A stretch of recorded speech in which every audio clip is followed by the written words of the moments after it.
السلام علیکم، میں ہوں تقی اور آپ دیکھ رہے ہیں تقی وائس ٹی وی۔ ایک بار کی بات ہے، جرمنی کے ایک خوشگوار شہر اولم میں ایک بچہ پیدا ہوا۔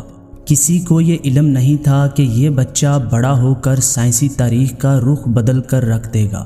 اس کا نام البرٹ آئنسٹائن تھا۔ بچپن سے ہی آئنسٹائن نے ایک دلچسپی اور ذہانت کا اظہار کیا اور اس کی یہی سوچ اسے دوسرے بچوں سے الگ کرتی تھی۔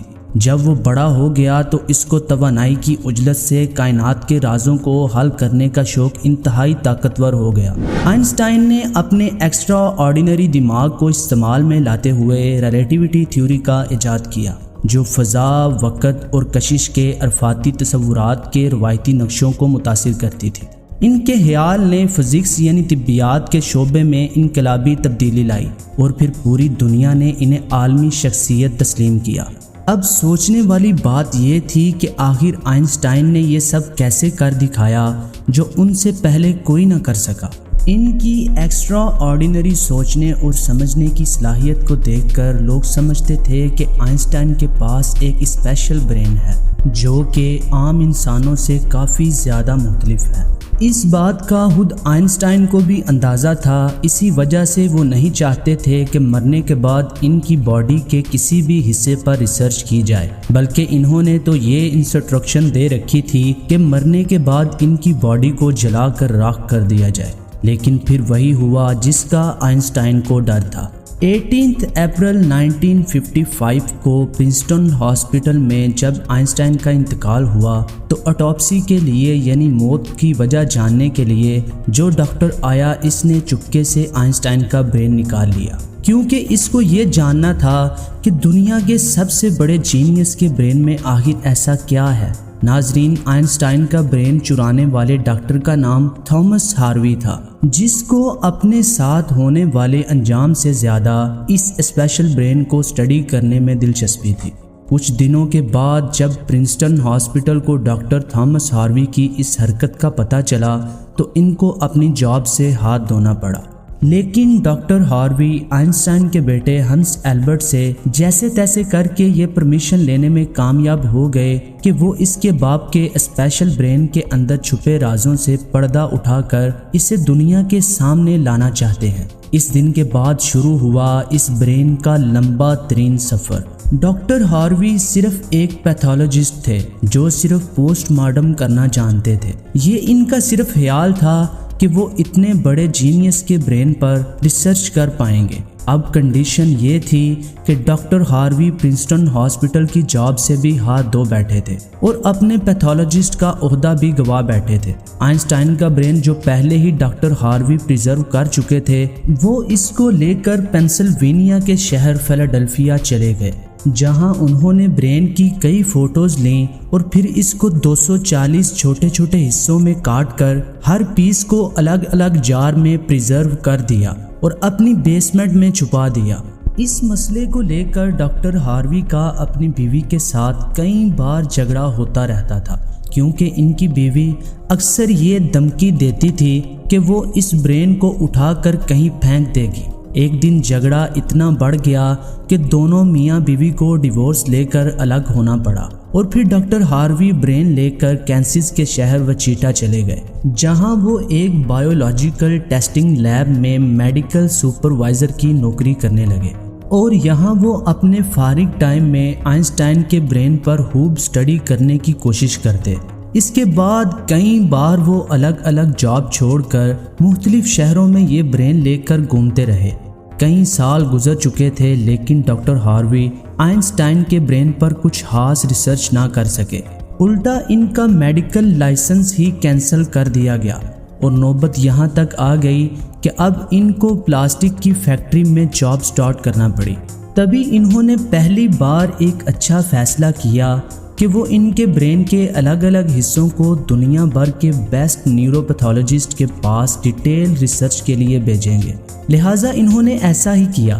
1955 میں برین کے چوری ہونے کے 30 سال بعد یعنی 1985 میں پہلی بار آئنسٹائن کے برین پر ایک اسٹڈی پبلش کی گئی۔ اس کے بعد اگلے 28 سالوں تک اس جینیس کے برین پر دنیا بھر کے نیوروپیتھولوجسٹ نے کئی اسٹڈی پبلش کی۔ جن میں بتایا گیا کہ آئنسٹائن کا برین عام انسان کے برین سے کافی مختلف تھا۔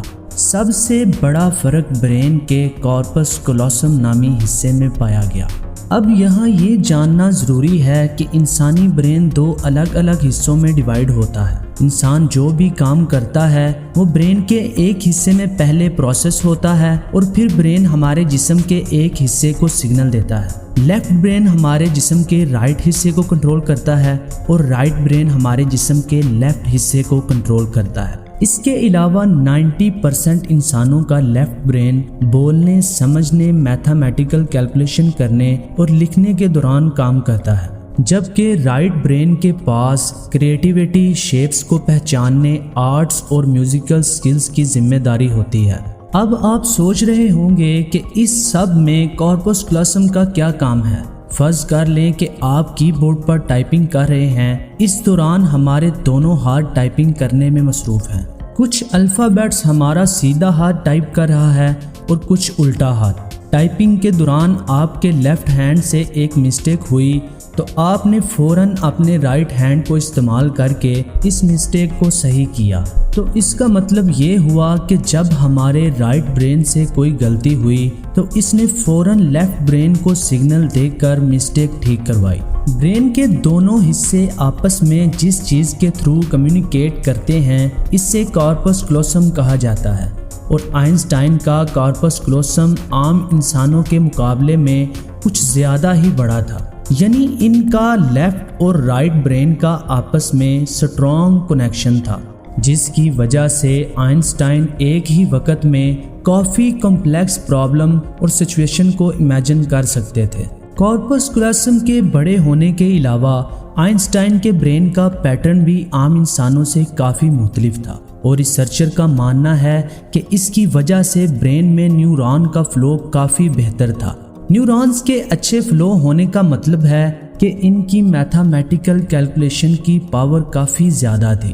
Albert Einstein complex mathematical problem کو بغیر کسی پین اور پیپر کے اپنے دماغ میں ہی سالو کرنے کی قابلیت رکھتے تھے۔ نیورونز کے زیادہ ہونے کی ایک اور وجہ بھی ریسرچ پیپر میں بتائی گئی۔ جب آئنسٹائن کے برین کا وزن کیا گیا تو اس کا وزن 1230 گرام تھا، جبکہ عام انسانوں کا 1400 گرام ہوتا ہے۔ ریسرچرز کا ماننا ہے کہ ان کے برین کی لائننگ کافی پتلی تھی، جس کی وجہ سے ان میں زیادہ نیورونز پائے جاتے تھے۔ لیکن سب سے بڑا سوال ابھی بھی وہی تھا کہ کیا آئنسٹائن ایسے اسپیشل برین کے ساتھ پیدا ہوئے تھے یا ان کے پیدا ہونے کے بعد اس میں چینجز آئے؟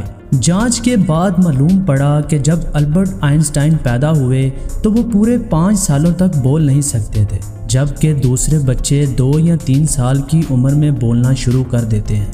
جب انہوں نے بولنا بھی شروع کیا تب بھی وہ زیادہ بولنا پسند نہیں کرتے تھے، بلکہ ہمیشہ اپنی ہی سوچوں میں گم رہتے تھے۔ ان کے پاس چیزوں کو میمورائز کرنے کی پاور کافی کم تھی، یہاں تک کہ ان کو سمپل میتھ کے ٹیبل بھی یاد کرنے میں مشکل ہوتی تھی۔ وہ میتھ اور نمبر کو لاجیکل طریقے سے پروسیس کرنے کے ماسٹر تھے، نہ کہ ان کو رٹا لگا کر یاد کرنے کے۔